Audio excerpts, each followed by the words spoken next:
Nasi air katak ni RM15 aja. Ha. Oh, mari bazar Ramadan Pasir Putih ni nak mari makan nasi air katak kat Wani.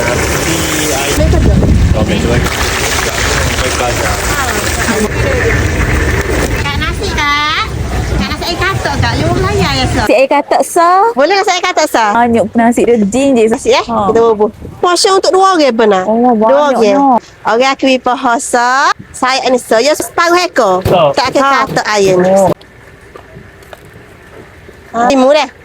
Ubi, tahu, tambah, sok dengan kicap. Oh, ni awak tengok ni RM15 aja. Awak akan dapat air separuh ekor untuk portion 2 orang makan sama. Air dia besar-besar. Mari dengan kubis dengan timun tengok air dia besar-besarnya. Tak mari dengan sup sambal dengan kicap lah. Untuk 3 orang pun cukup dah. Agak mari dekat bazar Ramadan Pasir Putih dah. Dia ada 2 juga booth Alik Nisa lagi ujung tu. Pakat mari belakang dah kat bazar Ramadan Pasir Putih dah. Kita ada sebulan kat bulan puasa ni. Pakat mari belakang tu.